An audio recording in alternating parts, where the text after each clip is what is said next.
7단은 자극과 반응 첫 번째 시간입니다. 외부 환경에 의해서 뭔가 자극을 느끼고 그것을 받아들여서 우리가 우리 신체에서 어떻게 반응을 하는지 그 이야기를 교과서에서는 지금 얘기하고 있습니다. 감각을 통해서 자극이 들어오면 그 자극이 어떤 경로를 통해서 들어오고 또 들어온 경로를 어떻게 우리가 반응을 하는지에 대한 신경계라고 하는 이 기관계를 가지고 우리가 설명을 할 것이고요. 또 세 번째로는 항상성, 즉 이 신경계 말고 또 우리 몸속에서는 여러 가지 호르몬들이 분비되어지고 또 호르몬의 분비에 의해서 우리 신체의 많은 장기들이 이렇게 반응을 하게 되는데 그러한 호르몬의 이 기능을 간략하게 알아볼 겁니다. 간략하게 설명해서 결국 신경계와 이 호르몬이 우리 몸에서 어떻게 반응을 하는지를 살펴보는 그런 흐름으로, 그런 순서로 이 마지막 단원인 자극과 반응에 대한 이야기를 하려고 합니다. 오늘 우리가 배우고자 하는 이야기하고자 하는 이 눈에 대한 이야기, 물체를 보는 이 눈에 대한 이야기를 하는데 오늘 이야기에서 우리가 중점을 두고 다루고자 하는 부분은 어디냐? 눈의 구조와 기능을 우리가 알고자 하는 것이고요. 눈의 구조와 기능, 구조와 그 기능, 그 다음에 우리가 물체를 보는 과정은 또 어떻게 해야 되는지, 이 두 가지, 그 다음에 마지막으로 우리가 어두운 곳과 밝은 곳, 또 멀리 보는 것과 가까이 볼 때 우리 눈에서는 어떠한 작용들이 일어나고 있는지 이 세 가지를 중점적으로 해서 우리가 이야기하려고 합니다.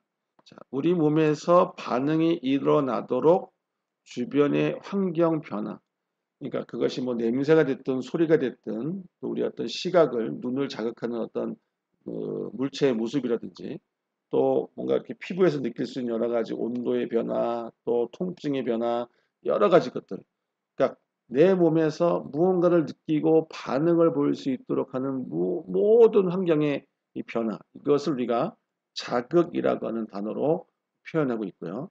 이렇게 이러한 여러 가지의 자극을 받아들이는 기관을 우리가 감각기관이라고 얘기합니다. 우리 사람에게 있어서의 감각기관은 앞서도 얘기했지만 눈, 코, 귀네요. 귀. 코, 그 다음에 혀, 그 다음에 피부 이렇게 다섯 가지의 감각기관을 우리가 얘기하려고 합니다. 그 중에서 오늘 첫 시간에는 바로 이 시각, 즉 눈에 대한 이야기를 해보려고 합니다. 우리가 어떤 물체의 형태를 보거나 또 색깔을 구분하거나 또 여러 가지 어떤 이 눈으로 들어오는 다양한 정보를 통해서 우리가 우리의 어떤 여러 가지 반응들, 활동들을 하게 되는데 이 시각, 즉 눈이 어떤 경로를 통해서 또 어떠한 기능과 구조를 통해서 이런 식으로 반응을 할 수 있게 되는지 먼저 눈의 구조를 살펴보고자 합니다. 그림 7-1 눈의 구조와 기능 이 부분은 이 너무나 잘 정리해 놓은 그림이니까 꼭 별표를 해 둔 다음에 꼼꼼히 하나하나씩 잘 보시기 바랍니다. 먼저 우리가 함께 보겠습니다. 어떤 구조인지 보겠습니다. 요 그림은 쉽게 얘기해서 이렇게 생각하시면 될 것 같아요. 우리 눈이 이런 식으로 이렇게 생겼죠. 이렇게.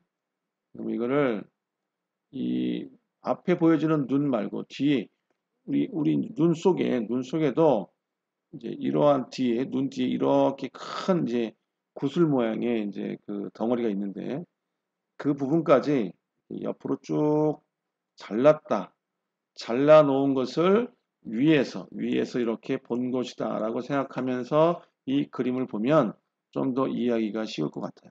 눈 가장 바깥쪽에 있는 이 부분, 눈을 보호하고 눈을 감싸고 있는 이 부분을 우리가 공막이라고 합니다. 공막 여기까지 이어지겠죠. 이렇게 이어지는 부분, 이 부분을 우리가 공막이라고 합니다. 공막.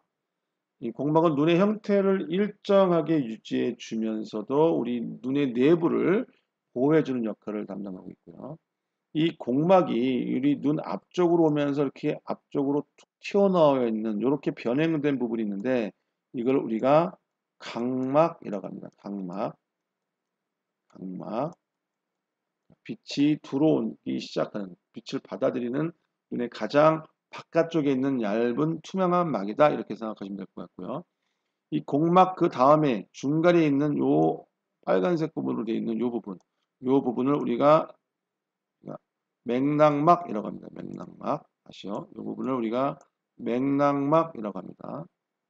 맥락막은 그 검정색 색소로 되어 있어서 이 우리 눈의 앞쪽에서 각막을 통해서 들어온 빛 말고 나머지 부분에서는 빛이 들어올 수 없도록 차단시켜주는 그런 어둠 상자 역할을 해주는 것이 바로 맥락막이다. 이렇게 기억하시면 될 것 같고요.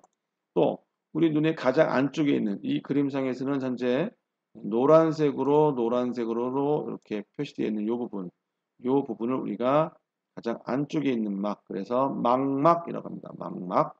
이 망막은 물체에서 반사된 빛이 우리 눈에 들어오면 요 뒤에 바로 요 부분에 물체 상이 맺히게 되는데 이 물체 상이 맺히게 되는 부분이 바로 망막이 되겠습니다. 망막. 이 망막에는 이 시각 정보, 즉 빛이라고 하는 자극을 잘 받아들일 수 있는 그런 시각 세포들이 집중적으로 모여 있는 곳이기도 합니다.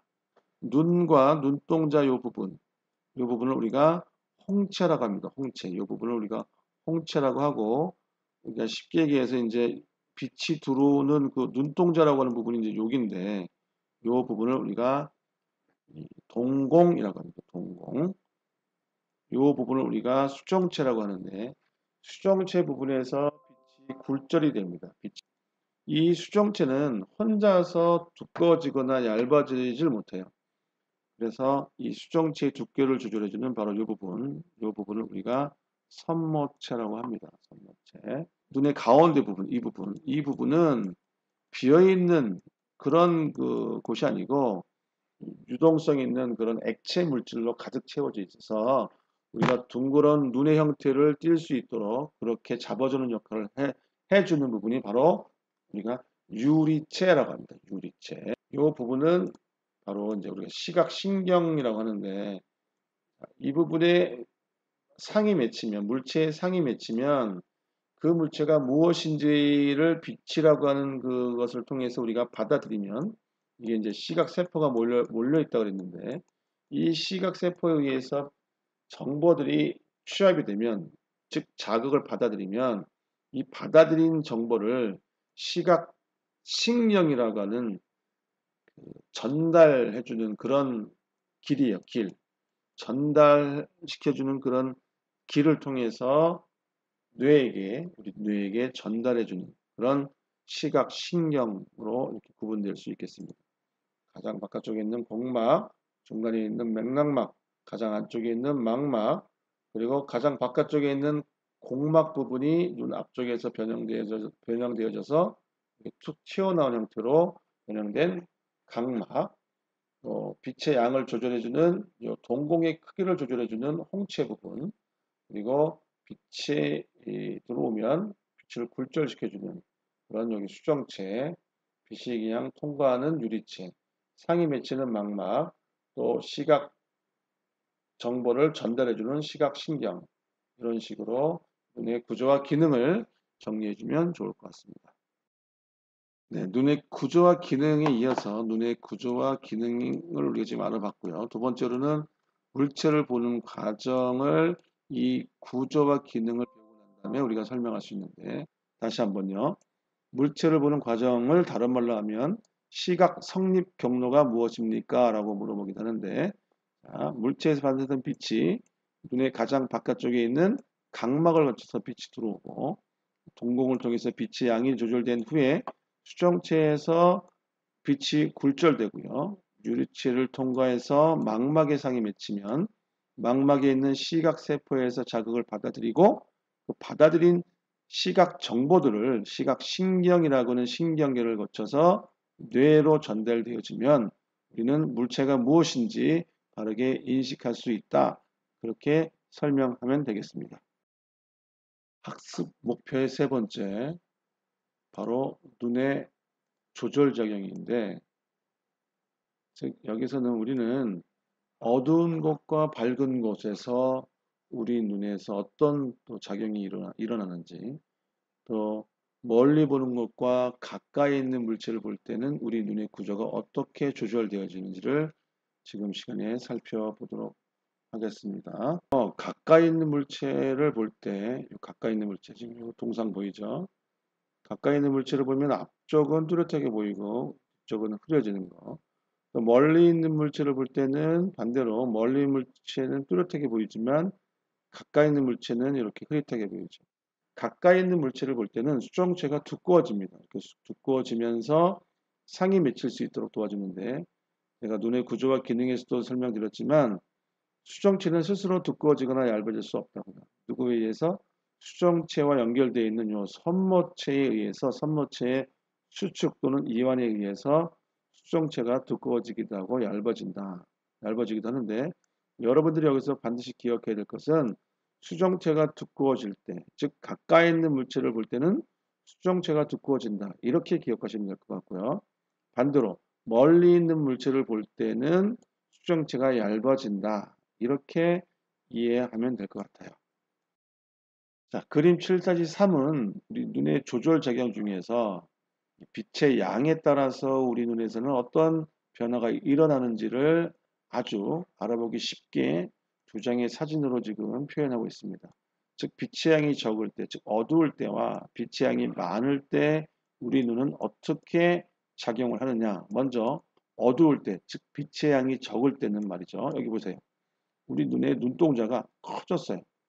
눈동자가 커졌다는 얘기는 이 부분을 우리가 동공이라고 하는데, 이 홍채 부분이 수축이 되면서 요게 이제 요 부분이 수축이 되는 거예요. 요 부분이 수축이 되니까 어때요? 그만큼 동공의 크기가 커지니까 그만큼 눈 안으로 들어가는 빛의 양이 많아지겠죠. 빛의 양을 늘림으로써 우리가 물체를 좀 더 명확하게 볼 수 있도록 이 홍채와 동공의 이 구조가 기능이 이렇게 작동을 하는 것이고요. 반대로 빛의 양이 많을 때는 많으면 많을수록 우리는 적은 빛의 양을 가지고도 물체를 구별할 수 있어요. 그렇기 때문에 이 눈동자 크기가 어땠어요? 지금 줄어들었죠. 즉 동공의 크기가 작아졌어요. 작아졌다는 얘기는 홍채 부분이 이완이 되면서 동공의 크기를 작게 만들어서 빛의 양을 줄인다. 이렇게 작용을 하는 것을 볼 수 있어요. 그래서 여러분들이 기억해야 될 것은 가깝고 멀리 볼 때는 수정체, 즉 선모체에 의해서 수정체 두께가 조절된다고 하는 사실과 빛의 양이 많거나 적을 때, 즉 빛이 많거나 적을 때, 즉 어둡거나 밝을 때는 눈의 어느 구조? 홍채와 동공의 부분이 조절이 되어지면서 빛의 양을 조절한다. 이 두 가지를 그렇게 구별해서 기억하시면 될 것 같습니다. 그래서 감각을 받아들이는 부분 중에서 우리 눈에 대해서, 즉 물체를 인식하는 그 부분에 대해서 우리가 살펴봤어요. 즉 눈의 구조와 기능이 어떻게 이루어져 있는지, 그리고 우리가 물체를 보는 그런 전달 과정에 대해서도 살펴봤고요. 특히 그 중에서도 우리가 멀리 보거나 가까이 볼 때, 또 어두운 곳과 밝은 곳에서 우리 눈의 구조는 어떻게 변화가 일어나는지, 어떤 또 조절 작용이 일어나는지를 간략하게 알아봤습니다. 이제 자세한 이야기들은 여러분들이 교과 시간에 활동을 통해서 친구들과 함께 여러 가지 다양한 활동을 하면서 이 부분들을 좀 더 구체적으로 여러분들이 익힐 수 있도록 도와줄 것이고요. 오늘 강의가 끝나면 스스로 선생님이 지금 보여주고 있는 요 개념하기 문제를 직접 요 빈칸을 채워가면서 한번 정리해 주셨으면 좋겠습니다. 기타 나머지 자세한 그런 내용들은 교과 시간에 다루도록 하겠습니다. 수고했습니다.